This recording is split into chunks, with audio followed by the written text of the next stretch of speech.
In business, there's no room for guesswork. Every shipment matters. Every deadline counts. When you're trying to keep operations running smoothly, the last thing you need is uncertainty. That's why reliability is at the core of USPS Ground Advantage. From the moment your package is first scanned in, it moves through a secure nationwide network, aiding in a timely and accurate delivery. You get near real-time tracking so you can keep up with your shipments. And with affordable upfront pricing, there are no hidden fees or surprise surcharges to throw off your cost sheets. It all adds up to predictable deliveries you can depend on. Because knowing your logistics are handled lets you focus on everything else: your customers, your team, and the future you're building. Visit USPS.com/Ground Advantage to start shipping with confidence. USPS, official shipping sponsor of the NHL.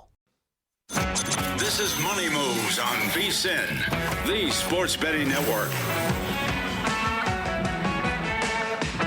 Let's get into it. Happy Friday, everybody. Welcome into Money Moves, VSiN, the Sports Betting Network, Sirius XM, Channel 158. He's Jonathan Von Tobel. I'm Stormy Bonantoni. We are locked and loaded, busy 2 hours ahead, especially coming off of yesterday's draft. So much to do. How are you today? Feeling good. It's Friday. Got lots of things to do over the weekend. Big plans. Yeah? Yep. Such as? Well, a couple of things. First off, we'll be going to a local minor league baseball game over the weekend. That'll be fun. Just baseball's in the air. You want to experience it. So we'll go see the Aviators a little bit later this weekend. You, myself, everybody here, at least some part of the crew, will be out bright and early tomorrow morning practicing and getting ready for our flag football team that we're constructing. Hopefully sponsored by the Vegas Stats and Information Network. We're announcing this today as we will be all together practicing tomorrow, getting our first 7 a.m. practice in for the flag football season. I mean, I just found out about this practice about 10 minutes ago, so I wouldn't say I've committed just yet. I think you're going to be there. I don't know. I don't know if this is... You've committed to the team. You're going to be there. I thought I did, but... Do you really want me on your team? We do. So we do have a VSiN flag football team that we're putting together. Our first inaugural practice will be tomorrow. Danny Higgins, producer of A Numbers Game, former quarterback, very, very excited. We were talking about it this morning. I know Darnell and Justin are going to be there among maybe some others. So come on. I think if you're in the area, Desert Breeze Park, 7 a.m. I'll be the odds maker for the games, maybe. Actually, I think I could be a pretty good wide receiver. Not going to lie. Your gargantuan husband should be part of it as well. That's true. Tight end. Like I said, he doesn't have to do much. Every red zone possession, we just need his big ass to trot out there. We could throw him a jump ball. We're good to go. All right. Lead the league in touchdowns. Also coming up this weekend, lots of NHL and NBA postseason. The draft will roll on. We've got lots of reactions and games ahead today as well. So let's set the table with everything that is to come. Time to run it down. It's time for the top headlines and topics of the day. This is The Rundown. Naturally, we've got some hardwood handicapping coming up today when we have both you and VSiN's own Zach Cohen on the program, NBA analyst, host of the Hardwood Handicappers podcast. Another day for the Dogs last night. JVT, I don't know about you, but I'm still pretty upset with the Cavs' fourth quarter last night. Nuggets with the worst offensive performance of the year. Hawks, Knicks, another banger with a 1-point win for Atlanta, and then we got 3 more coming up tonight, so lots to get to. I'm also down to, how about rotten to the core because the Big Apple is in danger. The Knicks stink. Jalen Brunson is a tiny guard who cannot defend anybody, including CJ McCollum, who's eating them up for lunch every single time down the floor. It's incredible. Not only do the Cavs are in a better spot only because, one, they're not down 2-1 in the series. Also, they were up 2-0. You can probably give it human nature. Let's give them one, whatever. The Knicks stink. And so I'm very excited to talk about what happened last night, not from the Cavs' perspective, but from the Knicks' perspective. And another team might be in danger. And dare we say, because I am a fair man, as much as I love him, Nikola Jokic has sucked in this series so far, and they find themselves in a 2-1 hole. Yeah, Rudy Gobert, really strong defensive performance on him last night. Don't get me started on the Frenchman. Many years ago on this network, 2 years ago, a lot of people were alleging that he was overrated, the worst defender on the floor, awful, terrible, overrated, and yet here he is outperforming Nikola Jokic. Who are you calling out right now? Mitch Moss, mainly. All right. Who Mitch has tried to walk back some of the comments, but we don't forget. Pepperidge Farm remembers. We will also get some best bets in the association as well as the Major League Baseball slate with our good buddy Will Hill. And plenty of National Hockey League to discuss. Tilting the ice, both the Avs and Hurricanes take 3-0 leads in their respective series last night. Buffalo wins on the road, 3 more tonight, including the first home playoff game in Salt Lake City. The Mammoth hosting the Vegas Golden Knights for Game 3 there. And I do have, despite all of the talk, JVT, about how playoff hockey is different different in some of the results that we have seen with some of these tighter checking, low-scoring games. A couple overs, I think, are in play coming up tonight. I'm going to guess that it's Oilers-Ducks. That's one of them. Yeah. But there are two. Both Western Conference games. Well, now you're just giving it away, but the answer is no. Oh, okay, all right. Let's get into some of the NFL draft reaction from last night. Round 1 in the books. The picks are in, and there are so many places to start, but I think especially with our show and how adamant we were sticking to our guns on the other under 1.5 quarterbacks, to see Ty Simpson not only be a first-round pick, but to go number 13 overall. What were you thinking? I mean, it's funny. So I was not actually watching. I was keeping track on my phone because my son had a baseball game yesterday. So I'm just like watching the pick come up, and it auto-populates on it. I'm just like, you've got to be kidding me. I couldn't react how I wanted and the masses of people that were around. But it is a pick that really doesn't make sense. And I'll read you this. This is from our Wednesday show. I had this in our rundown. We read this. This is from Daniel Jeremiah's Draft Intel. Quote, the Rams have been connected to Ty Simpson in league circles for a while. It's an open secret that they like him. When they still had the number 29 pick, that seemed like the team to watch for. But since number 13 feels too soon to take him, that talk has quieted down. Now many wonder if Simpson could tumble out of the first round entirely. So there was a lot of people who knew. This team likes Ty Simpson. I think it's mostly a relationship thing, as we heard from Snead and the connection to Simpson's father, which we get into. This was a reach, and it is, for lack of a better term, a wasted pick for a team that was on par from a power rating and statistical standpoint to the team that just won the Super Bowl a couple of months ago. Yeah. It's wild to me. And especially considering your quarterback, Matthew Stafford. And I will say at least you appreciate the fact that the reporting came out, I believe it was Jake Glazer who first reported it, that McVay did call Matthew Stafford, or we're not going to have one of these issues like we did with Kirk Cousins, for example, when they draft Michael Penix Jr. He had no clue. Or any of those situations. Yeah, where you have no idea that this is coming down the pike. Happy, right? It just means that he knew. Correct. And I'm not so sure that Sean McVay is happy based on some of the stuff and we'll play some of that sound in a moment. But what you referenced about Ty Simpson's father, I think is interesting. Jason Simpson, longtime head coach at UT Martin football. He and Les Snead have a relationship. If you listen to some of the comments from Ty Simpson on SiriusXM last night, he said he'd never met Sean McVay or talked to Les Snead. His dad did. He didn't take a 30 visit there. His contact with the team was, quote, really brief and limited to a, quote, meeting with some scouts in Alabama, and that was really it. So even though there was some stuff out there and connections to the Rams, it seemed to be like not actually with Ty. There was also a report out there that when he was thinking about coming out, who did he and his father talk with to see, where do you think he could go? Gave him advice on whether or not he should come out. And I think it was Leslie who told him, you could be a first round pick. Those details. So I don't freak out because a lot of people were like, he never met Sean McVay. I don't think that's that big of a deal. If you're scouting properly and whatnot, then I think it makes some sense that your head coach doesn't have to meet the player in the first round. As long as you think that on tape, whatever, it makes a lot of sense that they're going to fit what your team wants. Having said that, the other stuff that you're mentioning there about really not even meeting in person with the team in general, just some brief meetings with scouts and whatnot, it all comes back to this seems like it's a selection that is between friends. Yeah. Well, if you want a little bit more rationale, I did think at least something interesting coming out of this morning were the comments from Peter Schrager on ESPN's You mean the Rams? Get Up earlier today. And it's not a secret that Peter Schrager has a lot of very close tied relationships with everybody in LA. Just play the Rams mouthpiece, Peter Schrager, on Get Up this morning. There we go. I've spoken to multiple Rams sources over the last 12 hours, and I'll just take you through their thinking on this. They love Ty Simpson. That's one thing. We'll do that in a different hour. Someone else can break down the football. The communication of how to get this done and keep this lock and key over the last several weeks has been very important. But they wanted to get Matthew Stafford to know about this before the pick was taken. So they did let Stafford know. That was communicated to him. But the way they look at the board, next year is the quarterback draft. And Jordan, you're going to break it down for the next 12 months, and I can't wait to hear it. The Rams have no intention to even be in the consideration to getting one of the quarterbacks in next year's draft. But they really like Ty Simpson in this year's draft. Okay. So his logic there and the Rams' logic there is what they're saying is, yes, next year's a good quarterback draft, but we're not going to be one of those teams that's selecting We're at the going top. to be picking late in the draft, 28, at the, So there's a couple of things. First off, why are you going to be picking late? Generally, why do you pick late in a draft, Stormy? Because you won so many games. Right, because you're very good. And don't you think that a really good team could probably use a top 13 pick on somebody that can contribute immediately? That is a good thought, one would that's think. Really good thought. The other is, as I sent this to you, go back and look at the mock draft immediately following last year's draft in 2025.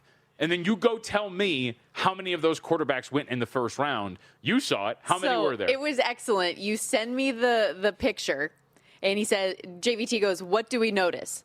And I said, 6 quarterbacks, none of which are the 2 that were drafted. And this is a mock draft from a year ago for the draft that just passed yesterday, to clarify on that. So in other words, you have no idea what next year is going to look like from a player availability standpoint. NIL is keeping guys in college a lot longer. You don't know if these guys are going to stink another year, and some of these guys are going to fall out. One of the first-round picks in the mock that I said was like Lenora Sellers, which I'm quite sure is not going to be a first-round pick by the time we get to this point next year. So the whole point here being you just don't know what next year is going to bring.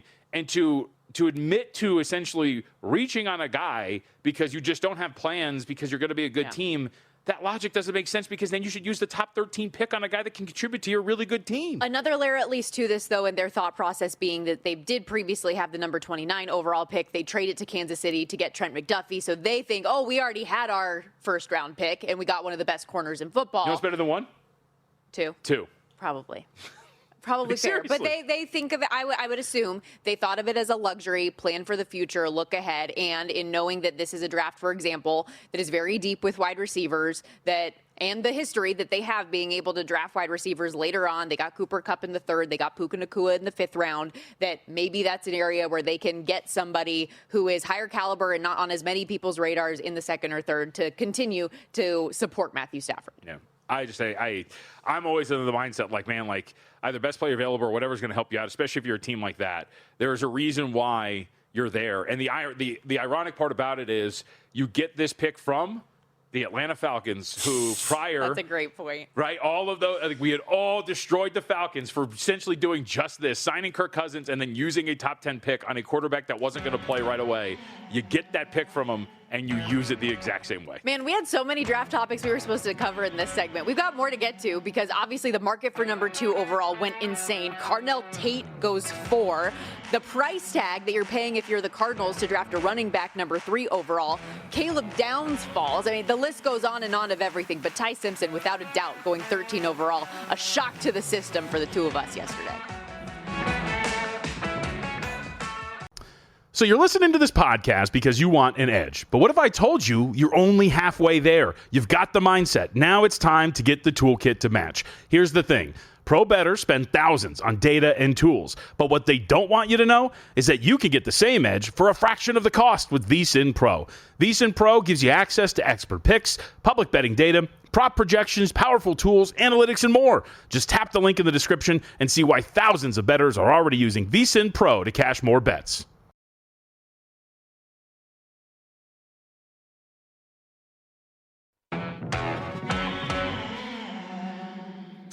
You're watching Money Moves here on VSiN, the Sports Betting Network. Coming off day 1 of the draft yesterday, it was pretty fascinating to see. After we all knew Fernando Mendoza is going to go number 1 overall, and everybody celebrates like they're shocked that they were able to get their guy, even though everyone knew it's going to be Fernando Mendoza the whole time. We get to number 2. Can I say real quick? What? Because like I said, I was at my son's baseball practice yesterday, and somebody goes, it's always the dynamic of, I guess, again, to use Gil's term, we're always so close to the sun, so things that are common knowledge for us might not be for everybody else. Just assume that it is. And somebody comes up to me yesterday and is like, "Oh, did you see?" And I was like, "Oh, what?" Like they took Mendoza, and I was like, "Yeah." Yeah. I was like, yeah.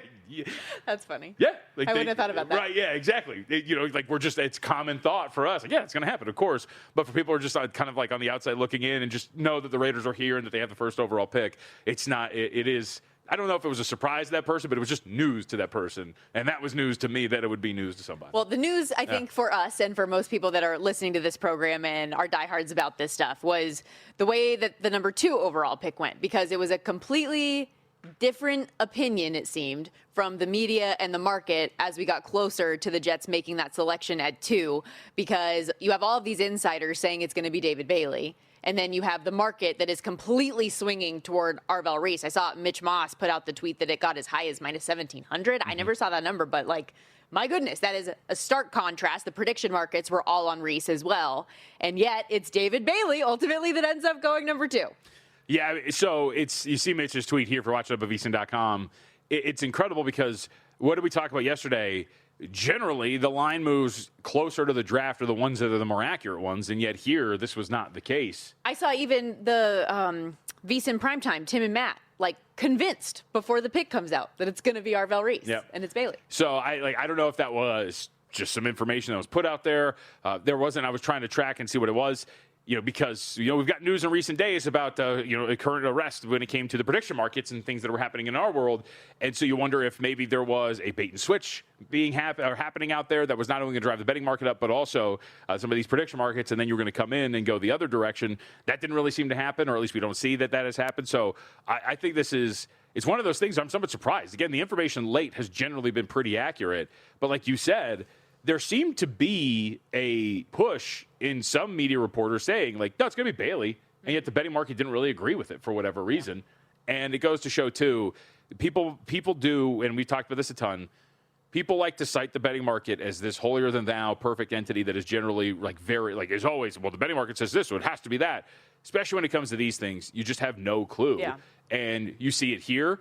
You saw it in the sign of, we were talking about Carnell Tate going with the 4th overall selection, of the fact that none of the top 5 exactas, right? Yep. None of them cash because there was no exacta that had, of course, the order of the top 5 that we were expecting. So this was a pretty interesting draft from that perspective. Information didn't seem to be at least as strong for some of these selections. And obviously number 2 and number 4 were the big ones at the early going. Yeah, you see the odds on your screen that are compliments of DraftKings, 22-1 for Carnell Tate to go 4. I saw some places as high as 50-1 to go 4. The top 3 exactas did come through, plus 175, Mendoza, Bailey, and then Jeremiah Love, who gets picked as a running back, number 3 overall, to go to the Arizona Cardinals. So that's wild, dude. It is. So we'll talk more draft a little bit later on. But because we're coming off of the David Bailey pick in the Jets, I am happy for New York fans that both of their football teams, at least, I think, got a win on draft day. I know they've struggled on the field over the years. It's a tough look lately, but I think what both teams ultimately did yesterday was great.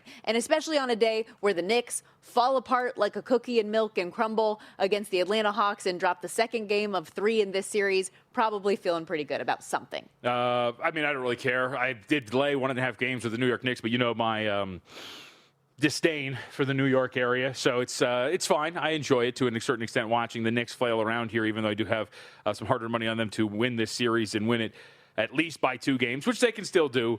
But as we talked about yesterday, what was the one thing that we had pointed out that was not going to change in this series? It was that Jalen Brunson was still going to have to play defense, and that they were going to have to figure out how to defend C.J. McCollum, or C.J. McCollum was going to have to do it again.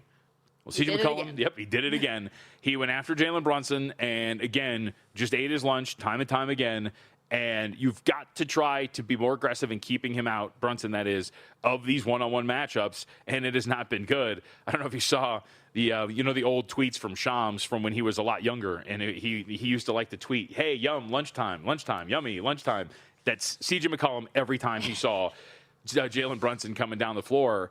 I'm going to be curious to see what the Knicks are going to do to adjust this, because, look, they can still win this series, but this is going to be a very long series, and if you can't figure out that, and even if you get by the Hawks, that's C.J. McCollum. Mm-hmm. What happens in the next round when you're taking on the Boston Celtics, and those one-on-one matchups might be a Jaylen Brown or a Jason Tatum? Even if you survive that, you know what I'm saying? Like, there's going to be, you're right, it might be the Sixers. I apologize. It could be the Sixers. That would be Tyrese Maxey too, right? So that would be something. Either way, this is going to be a problem for the Knicks. And it goes back to, talked about this in the early portion, why I was hesitant to buy in them in the Eastern Conference as a whole, just because of some limitations they have defensively. And you're seeing it here in this series so far as they've dropped the last 2. Yeah, the fadeaway with 12.5 seconds from McCollum seals it ultimately. Hawks win 109-108. So cash, depending on where the shop was, Atlanta +1. Total over 214.5 there as they take the 2-1 series lead. Raptors end what has been a very long playoff losing streak to the Cavs, specifically lost 12 in a row in this series,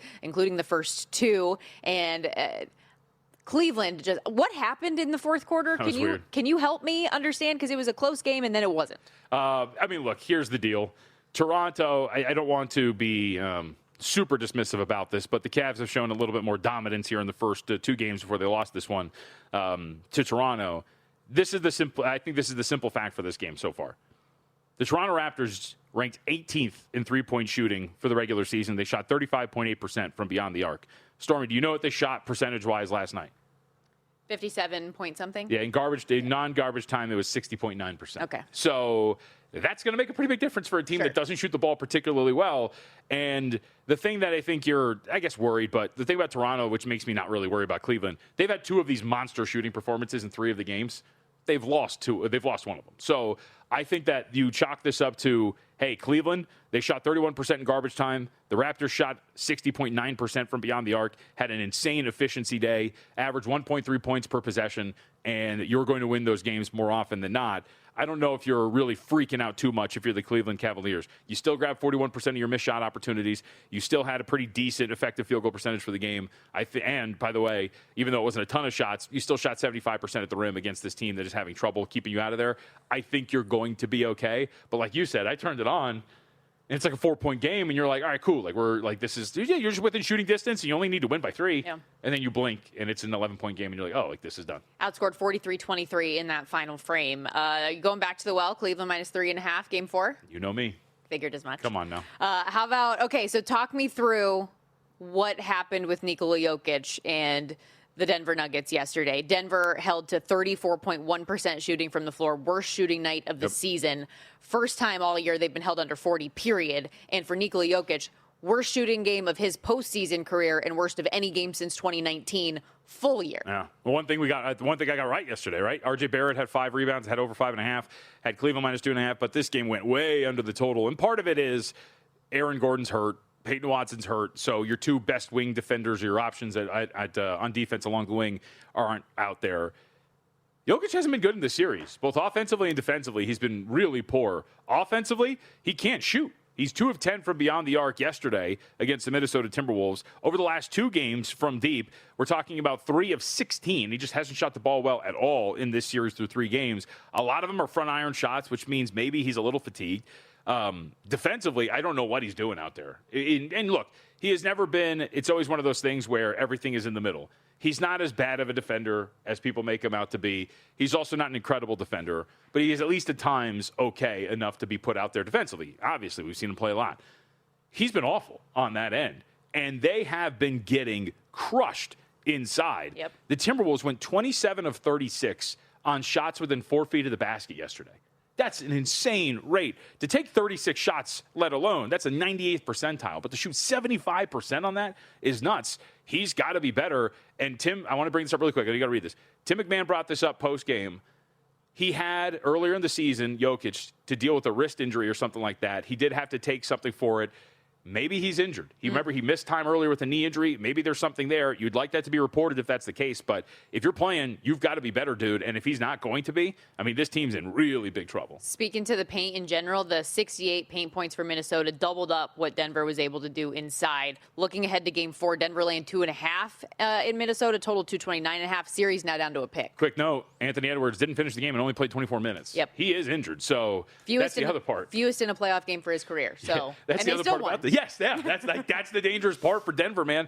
And I've got over on this 5.5 games of this series. It's looking like it's on thin ice just because of the way that Denver's playing and the injuries are stacking up. We'll preview the 3 games coming up tonight as well. I know our guy Will Hill, who's going to join us coming up in the next segment, he has some plays in the association. And of course, as the NBA and NHL playoffs continue to roll on here, we have so much content going on at vsin.com. Plus, the Kentucky Derby is upon us. So think about all of that stuff. Our spring special will get you full access through August 1st for a one-time payment of just $59. It's a great deal right now if you want to come join us on a full-time basis. vsin.com/subscribe is how you can get unlimited access to it all. We'll be right back with Will.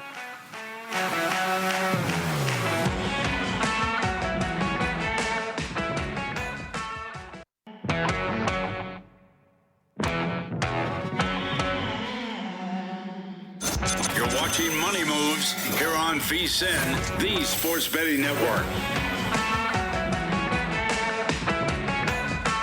Invitational is a season-long NFL bankroll tournament. Think poker meets football. Start with 10,000 chips. Put them to work on spreads, totals, parlays, and even props. NFL Week 1 through the Super Bowl. Start thinking about it now. Stack your chips, climb the leaderboard, compete for money. 3 tiers, 3 champions, 3 prize pools worth playing for. You can sign up today at jointhesharps.com. That's jointhesharps.com. And no better time with football on the brain. Day 2 of the NFL draft upon us as we welcome you back here to Money Moves on VSiN, the Sports Betting Network. Stormy Buonantony, Jonathan Von Tobel with you. Happy to have our good buddy Will Hill join us on the Progressive Guest Line like he does each and every Friday. Doing great work here at VSiN, writer for Fox Sports, also host of the Shoulda Bet More podcast, wherever you get your podcasts. Will, let's start with draft here real quickly. Any tickets cash for you yesterday? You pleased with your Vikings pick of Caleb Banks at 18? Talk us through it. What's going on? Yeah, I actually was pleased with Banks. A little bit of a risk-reward pick. He's got the foot issues, but if that's not a chronic issue, I mean, we all watched him play in college. He's got a chance to be a monster player, goes to, a good system, a good coach with Flores, a loaded defense. So I think Minnesota's got a chance to be really good defensively. Got to keep Murray healthy and hope to get something out of him. But it was a pretty good draft, unlike last year, which was a disaster. This year, some of the CLV actually got home. It was fascinating to watch the movement with Reese and Bailey for the number 2 pick. Tate was a curveball.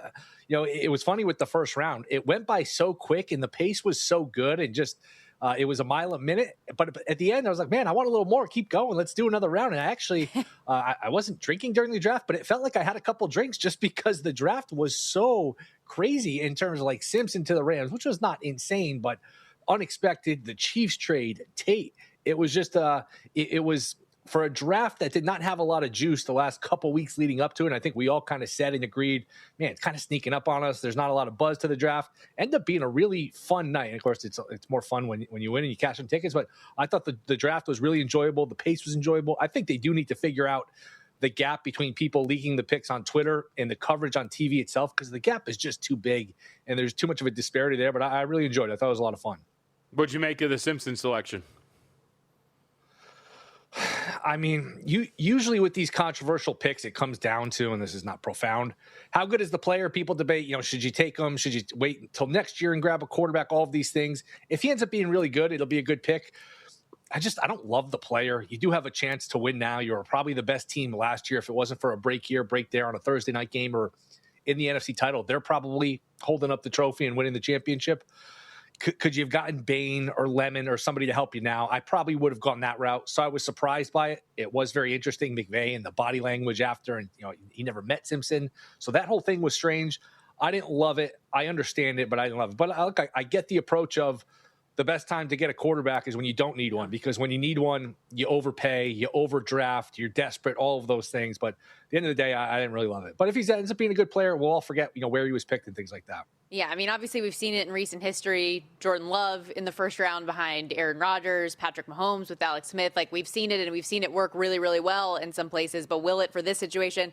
Only time will tell. Will Hill joining us here, host of the Shoulda Bet More podcast, VSiN host. Let's get into a little NBA as the playoffs continue to roll on. The Lakers trying to go up 3-0 tonight if they can. Still waiting to see on Austin Reeves, but he's been upgraded to questionable with that hamstring injury. What do you expect to see tonight from LA and Houston?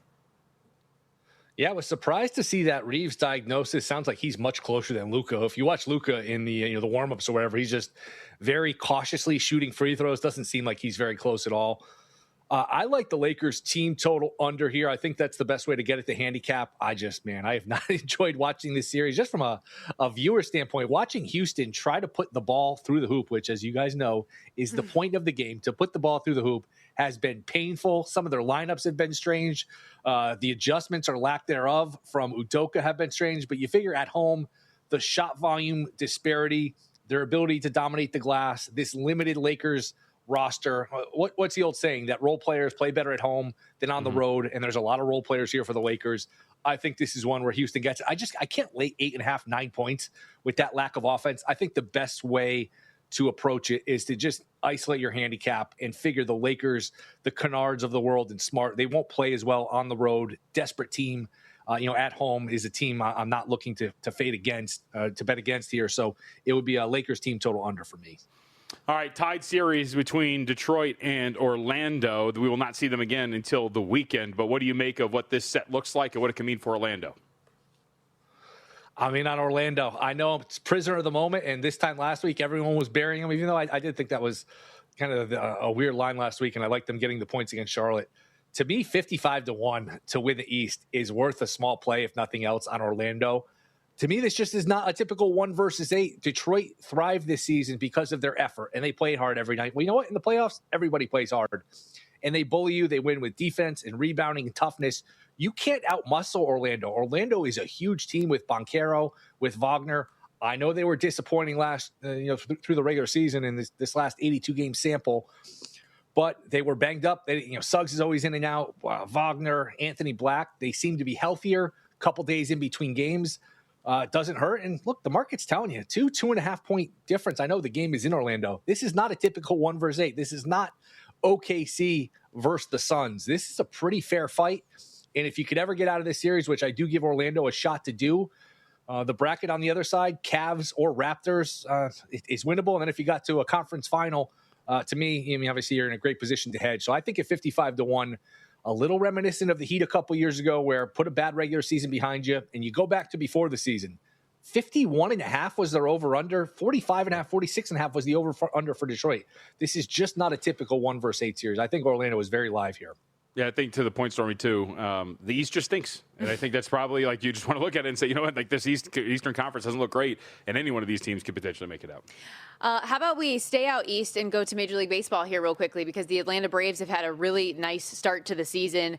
They just took 3 of 4 once again on the road to the Washington Nationals, 18-8 now on the early year. And I know you think that there is a way to bet on them in the futures market. What are you looking at? That was a brilliant segue, by the way. Brilliant transition to go from NBA to the NL East. That's just, man, that is a professional at work right there. I'm here for you. Relax. I like the Braves still, and you could look at this. I think they're minus 170 to win the division. A couple days ago, it's minus 150. A couple days before that, it's minus 125. And I was on Monday saying minus 125 is a good bet. I know others have given it out. And you can look at it and say, man, I could have bet it before the season at plus 250. Now I'm going to lay $1.75. I look at it this way: better late than never. I think a few weeks from now, this could be minus 250, minus 300 by Memorial Day. The Phillies are not the Philly team we expected. The Mets will probably get their stuff together here. They've won a couple in a row.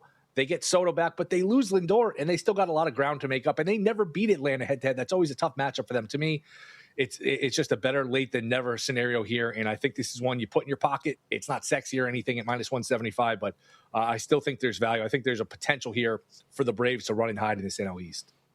Well, what about the Miami Marlins, their division mate, because they will have to get through them at some point. They play today.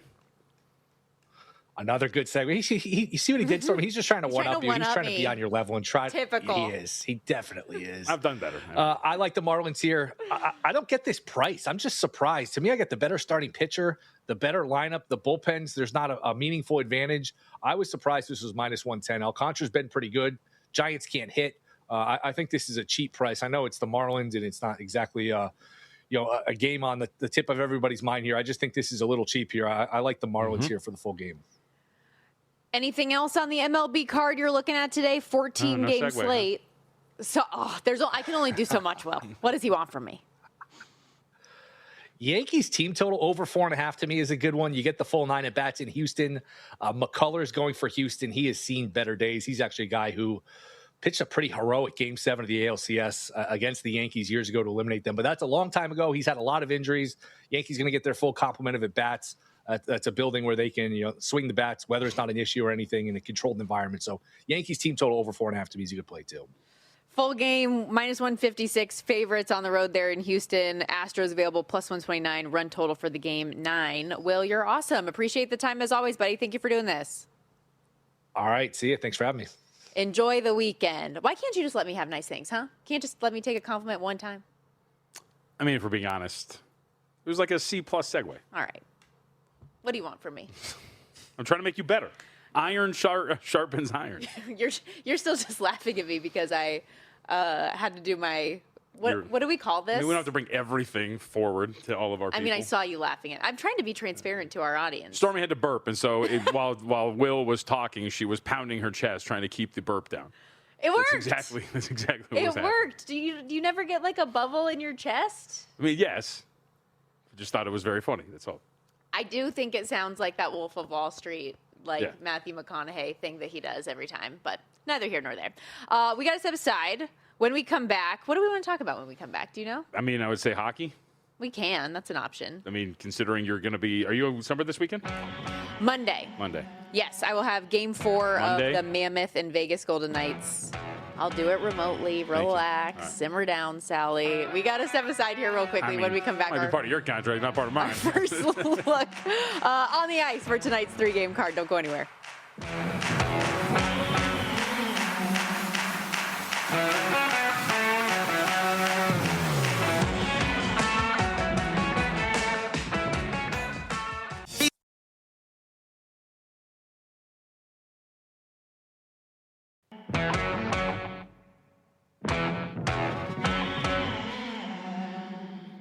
You're watching Money Moves here on VSiN, the Sports Betting Network.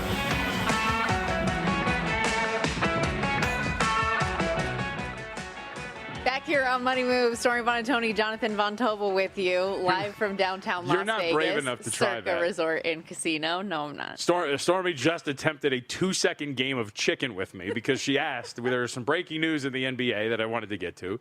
She asked if I wanted to bring us out of commercial break. I told her no because I'm just a pain in the ass as usual. And she tried for 2 seconds. You folded so quick. I knew exactly what you were going to try to do there. There was music. You could have kept that going.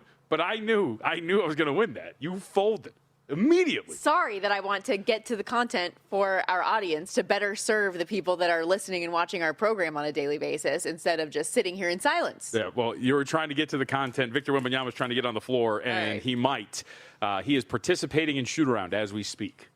Okay. So that is going to be, I mean, It's a big quick news turnaround. yesterday that he traveled with the team. Yeah. And so for him to be out there practicing and trying to go, significant. Yeah, I mean, So- it is. Okay, so from a numbers standpoint then, what does this do? Like, Wembanyama in and Wembanyama out for you? Because the line's currently 2.5 with the assumption that he won't play. So it's funny you say this. So I brought this up to, I sent this into our Harvard Handicappers group chat because it was put out there by John Ewing, I believe, BetMGM. So as he puts here, Victor Wembanyama questionable for Game 3.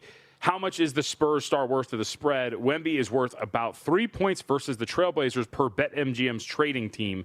Now, this is what I would say. I would disagree with that. I would say that he is worth slightly more than just 3 points in general, considering his gravity, what he does to deter just shots in the paint, let alone just actual baskets when those shots go up, and what he does from a matchup standpoint. As we talked about when this injury first occurred, what the Portland Trailblazers can now do is, hey, Toumani Camara, when you were defending Victor Wembanyama because you're a big-bodied guard that we can kind of trust a little bit there to go do it, or a wing player, now we're going to put you on a De'Aaron Fox type or something like that. Our defense gets much easier to scheme and use and to implement when Victor Wembanyama is not out there. So it's not just about what he does defensively, it's about how he changes the math for Portland's defense. And I think he is worth more than just those 3 points. So I'm going to be curious to see where we get in terms of him being out there. I think if he's not going to play, which, again, participating in shoot-around is one thing. Being cleared from concussion protocol is another. I would say that like Portland can win this game. I would think that Portland is going to win this game if Victor Wembanyama does not play. I think that's how well this matchup works for Portland if he's not going to be available. So this is a true got to wait and see. Market right now is sitting at 2 with a total of 218.5 or 219. Total's going up to maybe on the news that he was participating in shoot-around, because that's the other part of this is I do think that this was going to be an underplay. For our contest, the killer sports contest that we have going on, I was going to use the under if I knew that Wembanyama was not going to play, because I do think this is going to become a really grindy type of game without him there. Now, all of a sudden, this changes really everything, obviously, from a side perspective, a total perspective. So we will see. But the news here, Victor Wembanyama participating in shoot-around right now. Okay, we'll keep tabs on that. If we get anything more definitive, obviously, we will pass that along. 3 games tonight in the NBA. We'll preview them all at length a little bit later on in the show. We said we were talking about NHL, so let's do it. Last night, we see the Hurricanes and Avalanche both extend their series leads out to 3-0. Opportunities to sweep coming up over the weekend. 3rd straight under as well in Canes Sens. That has kind of been thematic for that series. For all of the trash talk about Freddie Anderson in the regular season, and he had a really brutal regular season between the pipes. He has been awesome to this point. The saves above expected more than anybody else in the National Hockey League right now. He has flipped the playoff switch. And also, I know there are a lot of people, we've had Josh Ingles of Covers on the program a number of times. He always talks about the line combination bets that you can do, pairing up guys that play on the same line or are on the power play together for each of them to get a point, whatever it is. If you have been doing that at all with Taylor Hall, Logan Stankoven, or Jackson Blake, you have been cashing in. That second line for the Canes has been awesome. Meanwhile, the Avalanche, and this is something that I brought up with you off the air yesterday, and we didn't have a chance or time to discuss it much on the air. I would be so afraid of the Colorado Avalanche big picture in the Western Conference right now. To think about this team that has not played their A, their B, or their C game in this series against the Los Angeles Kings and is still up 3-0. Yeah. They have not had Nathan MacKinnon score a goal. Cale Makar got his first one yesterday. McKinnon only has a point. Marty Necas has no goals. And they're still up 3-0, potentially going to sweep this series on the road. And look, like defensively, they have really found their game on that side of the ice. So once their stars do start clicking, that is a dangerous proposition. Yeah, I would argue, I mean, to your point, A, B, C game, whatever it is, I'd argue they just also have been the victim of the stupidity of hockey. They've got over 30 high danger chances in 3 games so far at even strength. I mean, that's just that. So we're not talking power plays, anything like that. So I think that this team is largely, and the times that I've watched, you have a better hockey eye than I do, and you, of course, were there for one of them. I think they've kind of outplayed them and outskated them. It's just that the variance of hockey has worked against them. But to your overall point, the variance of hockey has worked against them, and they're still up 3-0, and they've just got 2 like low-scoring 2-1 games to show for it. But if you just broke this down statistically as to what this looks like, high danger chances, they said, at even strength, the big edge in their favor, nearly a 2-goal lead and expected goals for through the series as well. They have largely outplayed them, dominated shot share too. So I'm with you, like Colorado. This has been a pretty clean series for them on the stat sheet, and at least the results have followed, even though they haven't been sexy on paper. And the power play hasn't connected yet either. And we know how capable they are for what they were able to do the back half of the season on special teams. Scott Wedgwood and net has been awesome. There's just a lot of layers about the Colorado Avalanche that make me think, like, once their top guys really start scoring and connecting on some of those high danger chances, it's going to be rough for whoever has to play them in the next round. The Sabres, meanwhile, get the win in Boston 3-1 to gain an edge in that series. Both teams now having secured a win on the road. I did get an email yesterday, and you got to address this. That's a good Money moves at VSiN.com. Yes, good reminder. MoneyMoves@VSiN.com. If you ever want to interact with us via email, you can also tweet at us at MeJVT at Storm Bonantoni. But Josh, you can also call Stormy 702. Whoa. Josh Getzkow said, has Stormy not been doing NHL picks because she's doing playoff reporting? If so, completely understand. Great show as always, and thank you for doing this at Circa. It adds a better atmosphere than just doing it in hotel rooms or wherever with AirPods in. I'm sorry that I do have to do that sometimes, but it's mostly, it's limited. Monday. It's limited. We might have to do that on Monday. But JVT's always here. We get the books environment. Yes, that kind of has played into it a little bit. Similar to college football, I am not allowed to make picks on the games that I cover and the series that I am covering. And in the Western Conference, it was a little bit tricky because for some of those early round games, I was touching like 3 of the 4 Western Conference series. But I do have plays tonight in the series that I am not involved in and don't expect to have any involvement in. Eastern Conference is pretty fair game for me. And there are a few overs, like I mentioned tonight, that I'm interested in, JVT. One of them being in that Tampa Bay Montreal game. I bet a juiced over 5.5, largely 6 is out there right now. There are still a couple shops with the 5.5 if you're interested in that, minus 135. 2 of the higher scoring teams in the National Hockey League, JVT, and you look at Tampa Bay, 4th in goals per game, 3rd in shooting percentage, 3rd in expected goals per 60. They generate a lot of those higher danger scoring chances, but haven't really capitalized the way that they should in this series at large. Some of their top guys have been a little bit slower starting. Montreal, meanwhile, typically allows a higher volume of quality chances. They are 26th in expected goals per 60, but also top 10 in goals scored themselves in shooting percentage. So we've seen one of the 2 games go over to this point. Both of them have gone to overtime. I think we get some more goal production in this one, especially looking at some of the special teams numbers as well. Both of these teams have spent a ton of time in the box in these 2 games. Game 1, 10 combined power plays, 5 combined power play goals. Game 2, 10 combined penalties.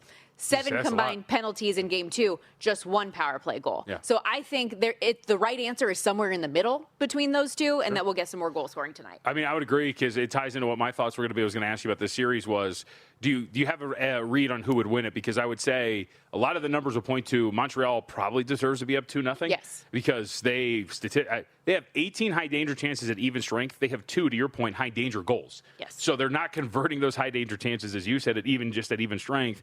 Shot share has largely been dominated by Tampa through 2 games, but when you're talking about the actual ability to score goals, expected goals, high danger chances, those have largely been in favor of Montreal so far.